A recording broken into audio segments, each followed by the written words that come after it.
আর মারিচকে মারবার জন্য বিশ্বামিত্র মুনি রাম আর লক্ষ্মণকে নিয়ে রওনা দিলেন। তোমাদের দু ভাইকে আমি এখন সুমন্ত্র মন্ত্রে দীক্ষা দেব। সেটা কি মুনিবর? কি করে বলি তোমাদের বাছা, আমি যে পরিষ্কার দেখতে পাচ্ছি সামনে তোমাদের অনেকগুলো বছর না খেয়ে কষ্ট করে বনের মধ্যে দিন কাটাতে হবে।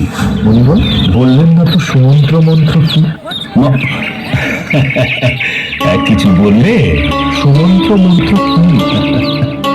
এই মন্ত্র জানা থাকলে তোমরা কোনোদিন দুঃখ পাবে না, কোনো কষ্ট পাবে না, এমনকি খিদে তেষ্টা কিছুই বুঝতে পারবে না।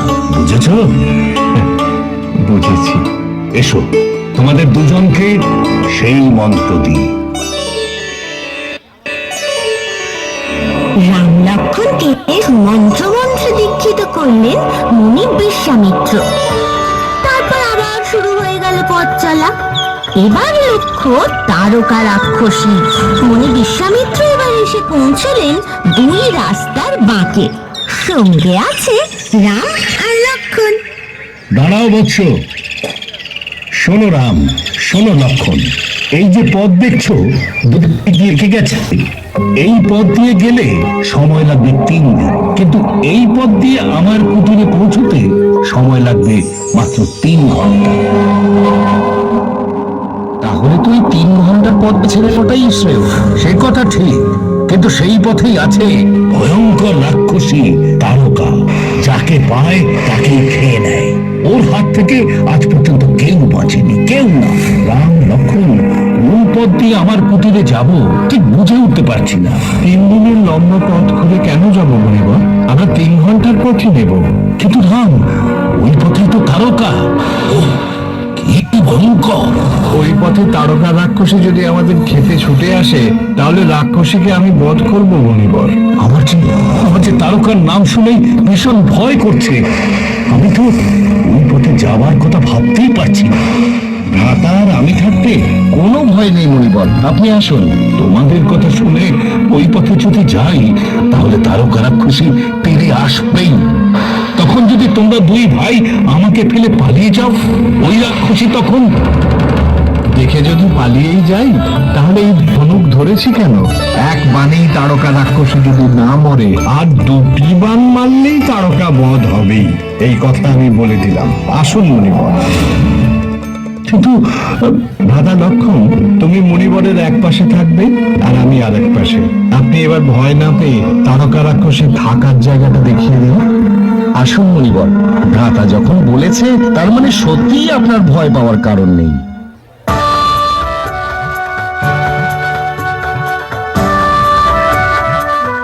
রাম লক্ষ্মণের কথা শুনে মুনি বিশ্বামিত্র কিছুটা পথ এগোতেই দেখতে পেলেন তারকা রাক্ষসীর বাড়ি। ওই তো দেখো রাম লক্ষ্মণ, একদম শান্ত। বোধহয় শিকারে বেরিয়েছে ওই তারকা রাক্ষসী। না জানি কতগুলো সাধু আজ মরবে। ভ্রাতা লক্ষ্মণ, কান পাতো। শুনতে পাচ্ছ কি কিছু? না তো, সেরকম তো কিছু শুনতে পাচ্ছি না। ভারী একটা বাতাস বইছে শুধু। ওটা বাতাস নয় মুনিবর, তারকা রাক্ষসীর নিঃশ্বাসের শব্দ ওটা। বলো কি রাম, তারকা রাক্ষসী এখন ওই ঘরেই আছে? হ্যাঁ বিশ্বামিত্র মুনি, এখন রাক্ষসীর পেট ভরা, তাই ঘুমোচ্ছে। আমার এখানে দাঁড়িয়ে থাকবার একদম সাহস নেই। আমি এখানে এক মুহূর্ত থাকতে পারবো না। আমি চললাম, আমি পিছিয়ে যাচ্ছি। ওখানে তোমাদের জন্য অপেক্ষা করব। দাদা, মুনিবর যে চলে গেলেন, তুমিও ওনার সঙ্গে যাও লক্ষ্মণ। সে কি, কেন? ওনাকে একলা থাকতে দেওয়া উচিত নয়। এমনি উনি ভীষণ ভয় পেয়ে আছেন, কোন রাক্ষস যদি ওদিকটায় হঠাৎ চলে আসে। কিন্তু ভ্রাতা, তুমি একা যুদ্ধ করবে ওই ভয়ঙ্কর তারকা রাক্ষসীর সঙ্গে? আমার জন্য ভেবো না লক্ষ্মণ, তুমি শিগগিরই মুনি বিশ্বামিত্রের কাছে যাও। কিন্তু ভ্রাতা, ভয় পেও না লক্ষ্মণ, সব রাক্ষসে যদি একসঙ্গে তেড়ে আসে আমার দিকে, আমি তাদেরও ভয় পাই না। আচ্ছা।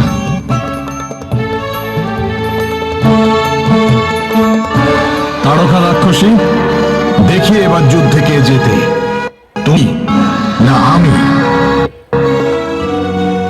বিশ্বামিত্র মুনিকে নিরাপদে রেখে রাম তারকার বাড়ির দিকে এগিয়ে গেল।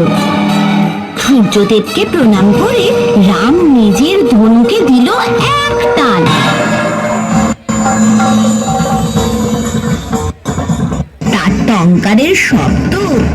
পৌঁছে গেল আকাশ পেরিয়ে স্বর্গরাজ্যের দেবতাদের কাছে। তারাও নড়ে উঠল সেই শব্দে।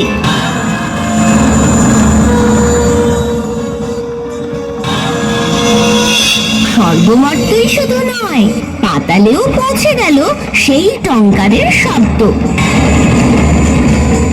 ত্রিভুবন যখন দুলে উঠেছে, তারকা রাক্ষসীর ঘর তো আর বাদ যায়নি, সেটাও কেঁপে উঠেছে সাংঘাতিক ভাবে। সেই সময় তারকা রাক্ষসী সেই ঘরে ঘুমোচ্ছিল। রামের ধনুকের সেই টঙ্কারের শব্দে তারকা রাক্ষসীর ঘুম গেল ভেঙে, আর সে ধর্মর করে উঠে বসলো। কি হলো? কি হলো এটা? ঘরটা হঠাৎ দুলে উঠলো বলে মনে হলো। তবে কি ভূমিকম্প হচ্ছে? দেখি তো।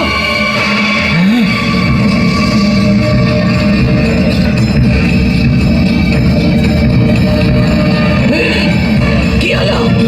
কি হলো? ভূমিকম্প? ভূমিকম্প নয় তারকা রাক্ষসী, আমার ধনুকের শব্দে তোমার মনে হয়েছে ভূমিকম্প। সামান্য মানুষ নাম, তোমার নাম আমার জানা। তুই সামান্য মানুষ, তোর গায়ে মাংস আছে। আজ ভোর পেট মাংস খাবো। চেষ্টা করে দেখ। কি বললি তুই? আমাকে মারবি? আমার ভয়ে সবাই পালায় রে মানুষ। এবার তোকে ধরে খাই। জমের দুয়ারে যাবি তুই। এই শাল গাছ তুলে আজ তোরই ঘরে ভাঙবো।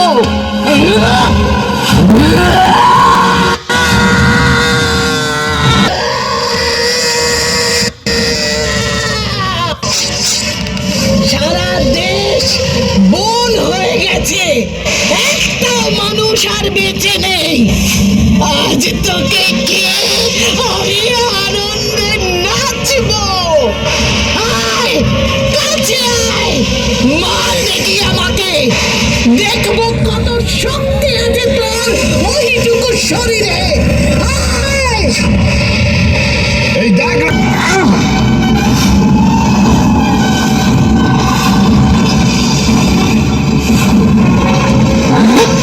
দেখা দেখা তোর কত ক্ষমতা, দেখা।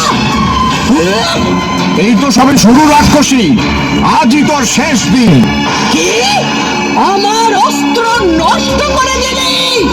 তোর ওই ছোট্ট তীর ভাঙবে এই গাছ? কি ভাবিস? ওনার আর কোনো অস্ত্র নয়, সোজা তোকেই গিলে খাবো। অত সহজ নয়। রাম একটার পর একটা তীর মারতে লাগলো তারকা রাক্ষসীর দিকে। তারকাও সেগুলোকে এক হাতে সরাতে লাগলো।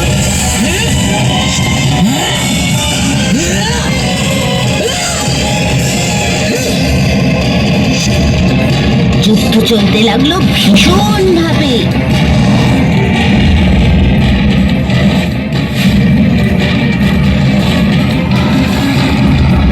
রাক্ষসের গায়ে রামের তীরগুলো লাগতেই বিদ্যুতের মতন ঝলকানি দিতে শুরু করলো। রামের সবকটা বান তারকা রাক্ষসী আটকে দিচ্ছে যে। হ্যাঁ, আর রামের কাছে তীরও তো আর বেশি নেই। কি হবে? কেন যে লক্ষ্মণকে পাঠিয়ে দিল বলে রামের কাছে বজ্রবান আছে, আপনারা দেখতে পাচ্ছেন।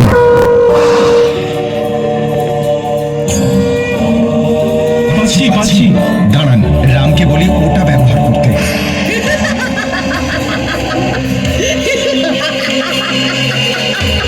কি আরো যুদ্ধ করবি? অনেক সময় দিয়েছি তোকে, আর যুদ্ধ যুদ্ধ খেলা। দশরথের জ্যেষ্ঠ পুত্র, থাকি অযোধ্যায়। বজ্রবাণ তুলে রাম, ওতেই লেখা আছে তারকার নাম। কে? কে? আমরা দেবতা।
করেছো, আমি জানতাম তুমিই পারবে।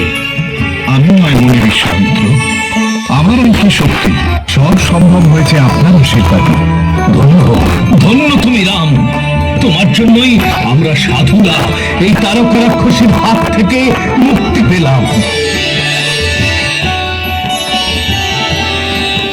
তোমাদের তোমাদের দুজনকে প্রাণ ভরে আশীর্বাদ করলাম। তোমরা যেন জগতের সবার ভালো করতে পারো।